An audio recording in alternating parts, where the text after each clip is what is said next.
Бомбашот самоубиец од метрото во Санкт Петерсбург е идентификуван како 21-годишниот руски државјанин Акбарзон Джалилов, по потекло киргистанец од градот Ош, поврзан со радикалниот ислам, јавуваат руските медиуми.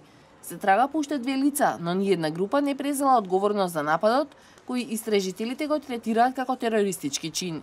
Импровизираната експлозивна направа, полна со метални предмети за максимална штета, ја активирал меѓу 2 станици и поголем број жртви спречила реакцијата на машиновозачот, кој сепак решил да продолжи до наредната станица, каде што им била укажана помош.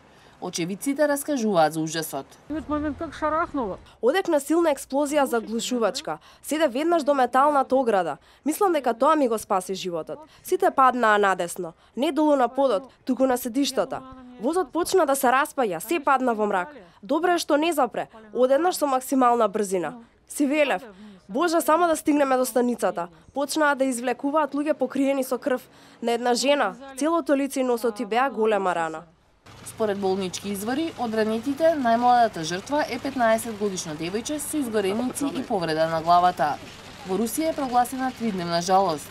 Жителите, заедно со председателот Владимир Путин, кој беше во посета на Санкт Петерсбург тој ден, оставаат свеќиња за загинатите.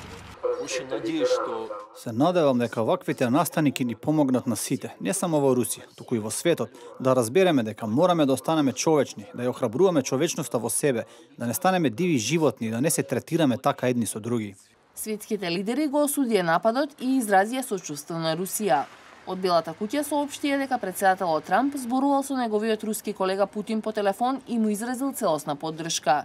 Двајцата се согласиле дека тероризмот мора да биде поразен одлучно и брзо.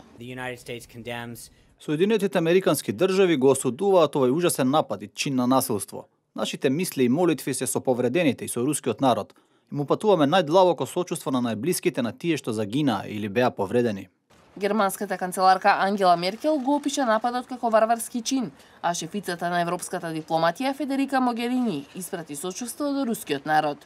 Порака на сочувство испрати и македонскиот премиер Емил Димитриев до неговиот руски колега Дмитрий Медведев и до семејствата на загинатите и повредените, велејќи дека терористичките закани не смеат и нема да го променат слободниот начин на живот без страв. Тој порача дека Македонија ќе продолжи да биде партнер на целата меѓународна заедница во борбата против тероризмот, во која е потребен заеднички, координиран и одлучен одговор.